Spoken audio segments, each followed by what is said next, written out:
Hello friends, this tutorial is going to walk you through your Ancestry Tree hints and talk a little bit about sources and the dependability of sources. And so we're going to be logged into our Ancestry account. We're going to travel to our family tree.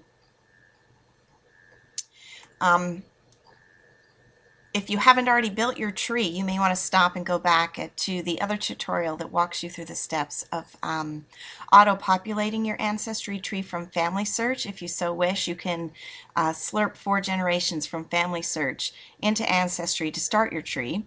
You can always start your tree from scratch with yourself at the beginning and manually add people along the way as well.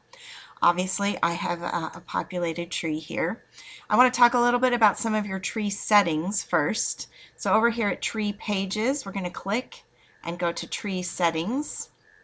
This first tab, Tree Info, is where I can name my tree. You can change the name of your tree anytime you like. You can give it a tree description if that helps clarify things for yourself or for others who may take a look at your tree. You can make yourself, you are by default the home person. You can change that or set it to no one for a home person, who you are in this tree. Hint preferences refers to the leaves. I've heard from some that those shaky little leaves on their tree just drive them crazy and stress them out, it just makes them feel like there's a lot of work for them to do they can never catch up on, and they want to turn off the leaves. This is where you do that. Let's walk through those. So at the site preferences, this is where you can turn on and off the leaves. So right here you can toggle off so that you do not receive hints with the little leaves. So you can display the tree hints on your tree or not. Now make sure you understand you will still get hints. You simply will not be notified with a little shaky leaf. This is where you can toggle on and off this notification up here at the leaves, where you have a number associated that tells you you have new hints. Some people really like that. Some people that stresses them out. They don't want that. You can uncheck all of them, or you can choose even just which tree you get notified about and save your preferences. Additionally, there's some other things that you can look at here. You can choose how others communicate with you. Anonymously means that the message automatically goes to the Ancestry inbox. They don't really know how to find you except to leave you a message here on Ancestry. Or you can have them have no one able to contact you through Ancestry. And there's some other preferences here that you can read through, but for our purposes for the tree, this is where you can edit those leaves if that bothers you. So let's go back. The second tab here, oh, I missed one. Let me tell you too. You can export your tree as a GEDCOM file to your computer. And we've talked about this a little bit in another tutorial. GEDCOM is the file format that all family history programs have sort of agreed to use in compiling a database. GEDCOM is sort of a commonly accepted language across the board. So they're going to download this as a GEDCOM file from Ancestry, and you can then open it in Roots Magic. You could open it in PAF. If you had an old version of PAF, you could open it in Family Tree Maker or any of the other family history programs. If you'd like a copy of your ancestry tree for your own personal use on your computer, you can export your own tree. You cannot export other trees, just so you know. This is also where you delete your tree. Don't do that unless you really, really mean it, because it cannot be undone. All right, that said, let's go to this next tab, Privacy Settings. This is where you can decide if your tree is public or if it's private. Private means absolutely no one ever can see your tree, sort of. If your tree is private, Ancestry may search the data on your tree and may suggest to users that there's something on that tree to be found, and that if you ask nicely, the owner of that tree might share. However, if you check this box as well, your tree will never be found in any searches, and there will be no such suggestion made. So if you want your tree truly, totally, completely unfindable and private, be sure you check both of these boxes. If your tree is public, remember that just because it's public only means it's viewable. It is not changeable. Nobody else can add to it, subtract to it. They can sort of tag it, meaning if the information on your tree is applicable to their tree, they can tag you as a source, but it does nothing to affect your tree. It also means that any living people on your tree are still invisible. Even though you have a public tree, nobody can find any living people on your tree. So there's that. Sharing. You can invite others to help you build the tree. And in inviting people, you invite them by an email, and you can send this invitation, and you can change whether you're simply saying, hey, look, I have this tree and I'd like you to come and look. You can ask, they can be a contributor, meaning they can add to the tree, but they can't change anything on the tree or delete, or they can simply contribute to the tree, or they can be a complete editor, which means they are you. They can do everything to the tree that you can do to the tree.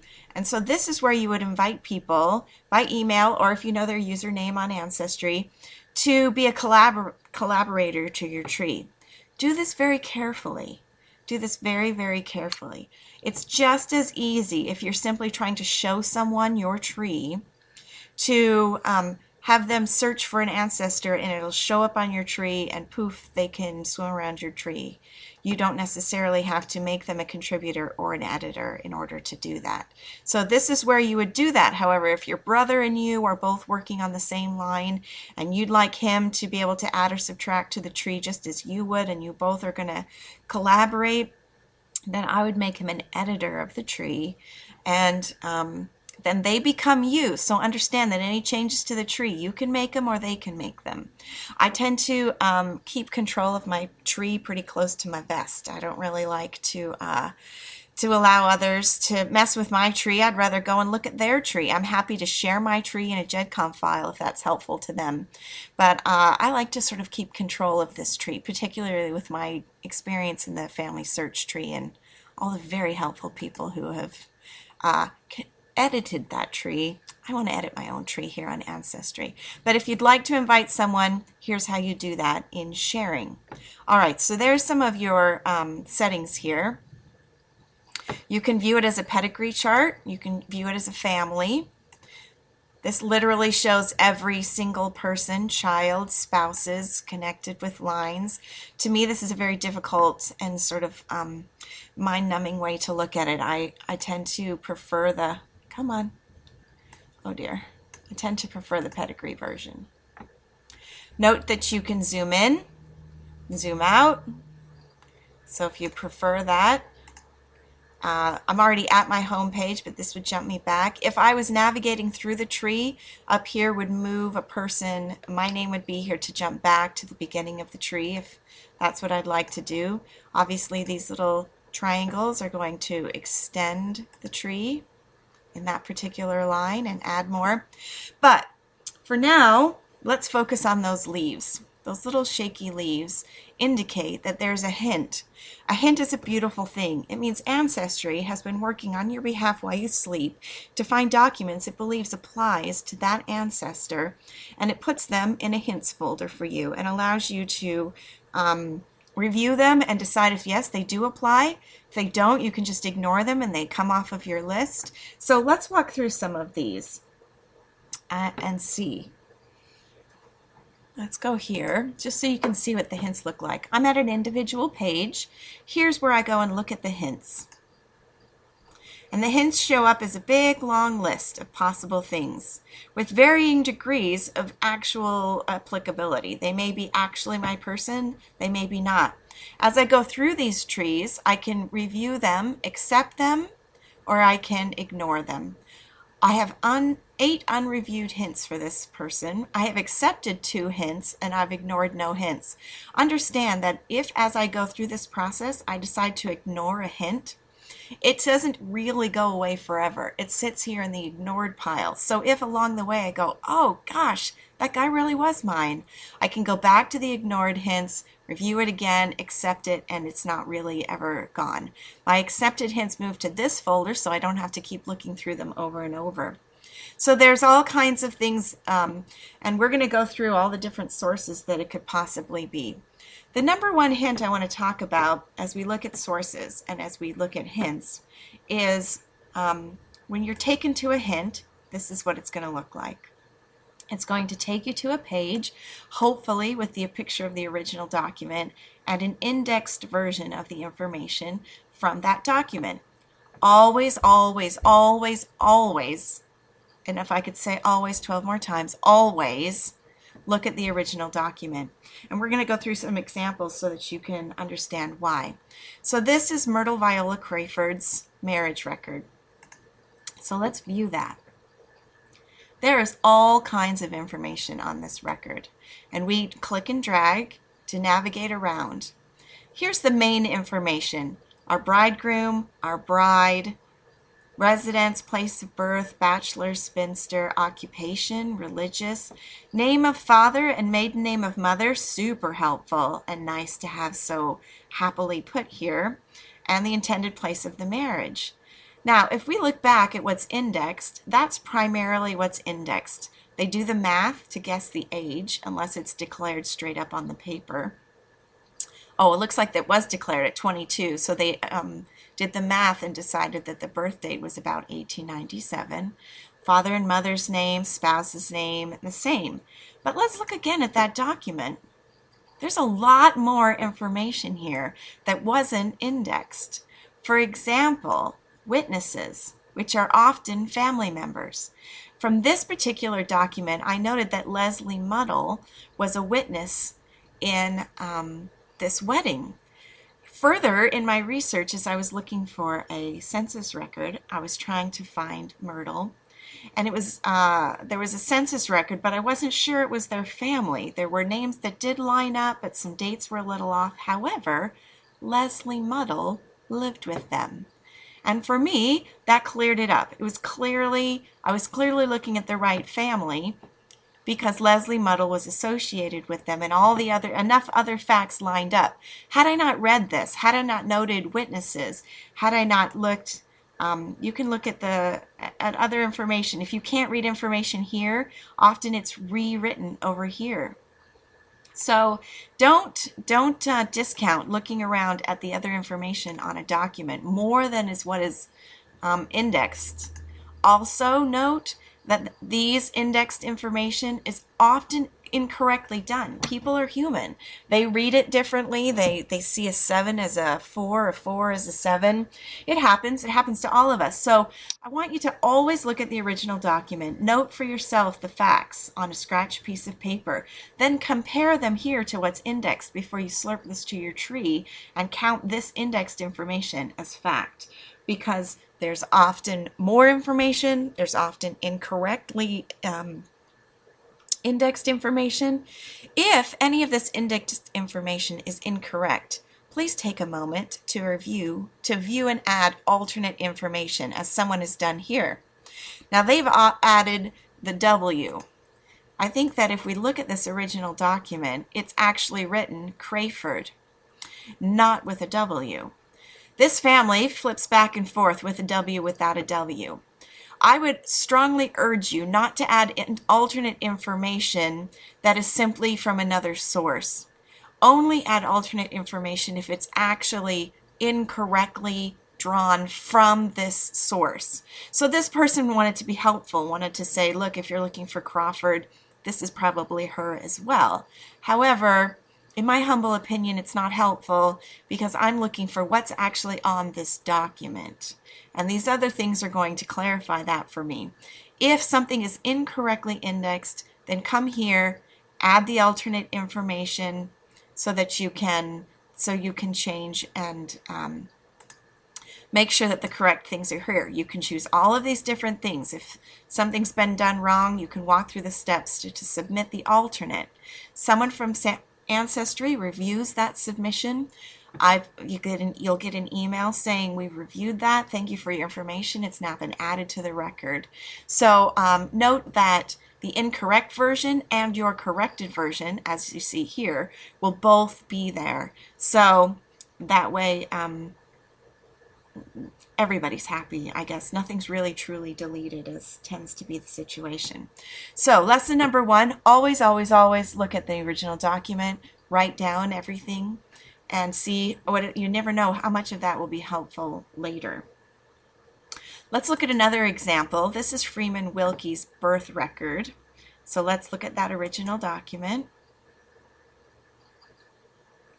When you're looking at a document, oh, looks like it's having a hard time loading. Let's try that again. Give it a second. There we go. When you're looking at an original document, it's often very helpful if you're in a book, which down here tells you I'm on page 41 of 215. So I am in a book. And these arrows are going to let me look through this whole book if I wanted to. So when I was searching for Freeman Wilkie, let's see if I can find him. There he is, Freeman Ashley Wilkie. This is the birth record that I was looking for. I would encourage you that when you're in a book to look at the page before and look at the page after. When I turned the page here, I actually found more siblings. Here's another Wilkie that they happened to they just registered them all the same day. This one was born in 1869. Freeman was born, let's look, 1865. But this is another Wilkie, Cassie Wilkie. So I found Robert Joseph Wilkie, same page. So look around before and after to see if there are relatives or other information. It's a bonus when you're searching for things. Here's another example of that, here again with Freeman Wilkie. When I looked at the census record, let's zoom in a little bit. Here's the family I was looking for, but when I looked a little farther down the page, oh, look, Joseph Wilkie lives right next door. Well, 3 doors down. So take a look down the page, in front of the page, behind the page that you're on, the page behind, the page ahead, down the page, and see if you can find some bonus information. You never know. I'd encourage you to always do the math, meaning some of these things that are sort of guessed for us, done the math. They know an age that's been declared, so they say it was about 1865. Do the math yourself. It's a 1921 census. He says he's 56. If you do the math, is that the same age you come to? I've seen many mistakes done that way. So go ahead and do the math yourself. You never know. Make sure you get it right. So I want to talk a little bit about these sources. You can, when you find these sources and you like them, you can attach them to the tree.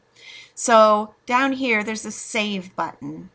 We can save it to someone in our tree, and it's going to ask me which tree, make sure you have the right tree, and to who. So I'm going to save it to Freeman. It's going to walk me through the information, and I'm going to put a check mark next to the new information. I happen to have already saved this, so there's nothing new over here. But I would walk through this and check which things I want to have added to my tree and save it there. Additionally, oh, let's go back here. I can flip to Bertha's now in the top section, in the name spot, and I can then save it to Bertha's name on the tree. So I can save it to each person so that when I look at their profile, this source is there. So be sure that you save it as many times as you want. I could jump through each of the children and save it. Now I'll save it to Helen's part of the tree and walk through that. So I'm going to save this to Helen Wilkie. And it's going to walk me through, and I'm going to compare back and forth. This is what's on the tree. This is what I already have. I've already saved this, so you'll note that the information is there, but I want you to see what the screen looks like. If anything on this side you want to replace, then just put a check mark over here, and it will replace that information. Checking these will do the same for each person along the way. All right. So let's take some other examples here. When you're trying to decide if you trust a source, I want you to have some options to look at. Let's go back to that. Let's see, is this the birth record? This is the birth record. When you're trying to decide if a source is, head all the way back, trustable. Consider how the source is created. A birth record like this, you can imagine, proud papa comes in and reports, my wife's had a child, we've named him this, he was born this day. Odds are it's not far after the birth, so odds are that the name, the date, the place, those things are pretty accurate because those things just happened. So if you're looking for birth information, a birth record is probably pretty accurate if you are looking at the original source. A marriage record is a lot the same. Remembering that who's reporting, right, is going to give you a lot of information about how accurate it is. So if bride and groom, oh, we have an issue looking here. Bride and groom are reporting. Bride and groom have probably got themselves right. They probably remember their parents' names correctly. This is probably a very accurate version of the information. What if this was a marriage record reported in a newspaper clipping? Not as accurate, probably pretty close, but the possibility for mistakes are sure. There's a typo, the man wrote his notes down wrong. Just think about how the document was created in order to decide how reliable it is. Let's look at some other source possibilities. Census records. We know that from just anecdotal stories that sometimes a man walked up to the porch, said, "Ma'am, tell me about everyone who lives here." I'm sure that the person living there recollected as best they could when each birthday of the 17 children who lived there was, when his wife's birthday was, because a husband never gets his wife's birthday wrong, or how old she is.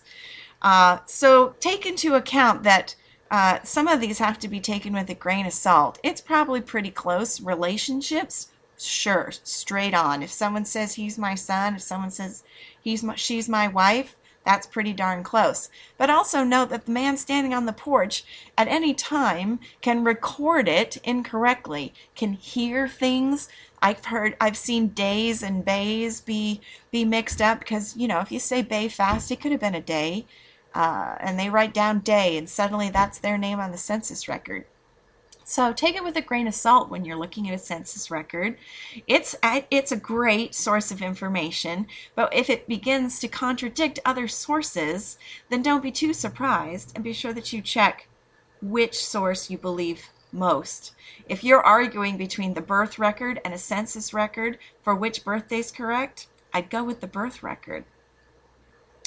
Let's look at some other things. Find a Grave is a source that's often noted here for information. Find a Grave's a great website. This one in particular that I chose for our example actually has the headstones, which is fabulous. It's so really great. And to connect this, once you've read those headstones and you know that that's your guy, that's fabulous. I would suggest that you go to the website always, particularly when one doesn't have pictures. You need to understand that the Find a Grave website is completely contributed by volunteers. So there's not necessarily a source. Now in this particular case, great, there's pictures, but I've clicked on this a number of times to find a grave, and all it is a documented contribution without any sort of pictures. It's their word is what I'm trying to say. Now if you trust that word, if you know who the created by person was and you trust them as a source, great. This can be a lot of really great information.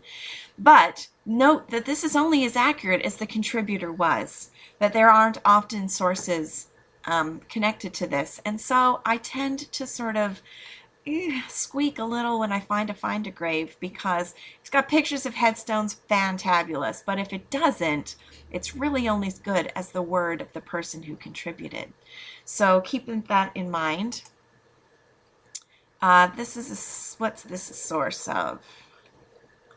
This is an example, I think, of different hints that are listed here. Whenever you see a hint, I like to sort of go through them and decide which is the most accurate and which is the least. Almost always I get an ancestry member tree, and that's what this example is to show you. Ancestry member trees mean this Elizabeth Fink shows up on these number of trees. It looks like 9 other trees. I would tell you not to first review. First, look at the sources. Do not review or ignore first. First, go look at the source. For Ancestry member trees, it's going to go through and show me a snapshot of the things that it suggests appears on these trees. When I click one, it's me accepting that that is one I want to review, that tree. Members' trees, again, are only as accurate as the person who created them. However, this is a great piece of information when I look at this tree. So this claims to have 5 sources, 4 records that are sourced. I can go straight to look at that. I still haven't committed to anything. Now I am on this person's tree. I'm looking at what they have for them. I'm looking at the sources that they have for them, and I'm going to make a judgment call as to how accurate I believe this to be. And if I look at this and I think, wow, he's really done his homework. This is really accurate. I believe this. This is true. I'm going to jump back a page. I'm going to choose his tree, and I'm going to review this as a hint. And again, it's going to take me to that side by side where I'm going to take information that appears over here and decide what I want to push over here. And this has parents that I didn't even have for Elizabeth Fink. So I can decide, yes, I'm going to go ahead and accept those parents. And it's going to take all of this information and slurp it to my tree as her parents if I check this box. So if I check this box, it moves over there. This is a person I already have, and we're comparing them. Look, that all looks pretty good. And this is, further support that what I have is what they have. So I'm going to go through here. I'm going to check the boxes of all the things that I want to slurp from their tree into my tree. And when I'm done, I'm going to save that to my tree. So that's how you would review an Ancestry member tree hint. Always click over here on the trees, not over here on the review. If I look at this member ancestry trees and I decide none of them apply, I can ignore the hint and it goes away. And now it's here under ignored. If ever I look at that and go, dang, those really do apply, I can unignore or don't ignore, and it moves it back and lets me review them again. So that's a source. Here's a death record. Again, I want to talk about the original document. Excuse me. And I want you to think about who contributes to a death record. Often it's a spouse, a grieving spouse, or a surviving child. So, is the information about their death probably very, very accurate? It probably just happened. And so death dates and places, cause of death, surviving members, obviously by who the informant is, probably very, very accurate. However, take it with a grain of salt, possibly birth information. It was a long time ago. The person who's died can't speak for themselves. So possibly birth information on a death record I've seen often be incorrect because they're guessing. Often if the name of the father and the birthplace of the father, again, is being submitted by a surviving member of the family, and that person is not speaking for themselves. So it can be completely true and right, which is fabulous when it happens. But if you find it contradicts other sources that you believe to be more accurate, don't let this give you a lot of heartburn, because just take into account who the informant was, and that the possibility for mistakes about that information is quite possible because you've got a grieving widow who's trying to remember her dead husband's mother's maiden name. Really? Is that at the forefront of her memory at that point in time? Maybe, maybe not. So just take into account how a source is recorded, who the informant is, the name of the informant. If the name of the informant is a sibling, they probably got their parents' name right. If the name of the informant is a son or a daughter, wife, maybe, maybe not. Just take that into account. Another source that often comes up is a membership in the Church of Jesus Christ of Latter-day Saints. Often this is only indexed and you can't look at the original document. So what I want to say about this again is the same sort of concept, that it's only as true as the contributor was. So these are created because a member of the church gets baptized, and they say, well, when were you born? And he tells them. And where were you born? And they tell him. So this is not necessarily a legal document. This is not necessarily recorded at the time of birth or at the time that a child was born, but it can be a very good source of information. And these are often hot links, so you can jump to the other members on the membership record. Just take into account that it's only as accurate as the contributor was in creating it. So when you're looking at someone's page, here we are at Henry Edwin Crow's page, and we look at all of his hints. You can come through. Remember, you're going to want to look at the hint here. Don't start here at review. This basically says, I'm ready to accept this, and let's review it and attach it to the tree. This is where you actually get to look at the source documents. So come through here, look at each one, make sure it's what you really believe, that you really want to add that information to their tree, and let it work for you. When I add a new person to my tree, often I give it a couple of days before I really start digging, because I might as well let Ancestry do the work for me. Those leaves don't show up instantaneously. They're going to take a little bit of time. When you add a new person to that tree and you just wait for all the leaves to start popping up, it's not instantaneous. It takes a little bit of time for them to be added. So give it a little time and then go through those. Make sure that you aren't so excited in the leaves that they suggest that you accept everything. Make sure that there's some corroborating evidence. Make sure that you look at the original document. Write down everything. Do the math yourself for ages and birth dates and death dates. And make sure that you believe that source before you attach it to your tree as a fact. And that's pretty much all I have for you for Ancestry leaves and for sources. I hope it was helpful to you, and good luck with all those leaves.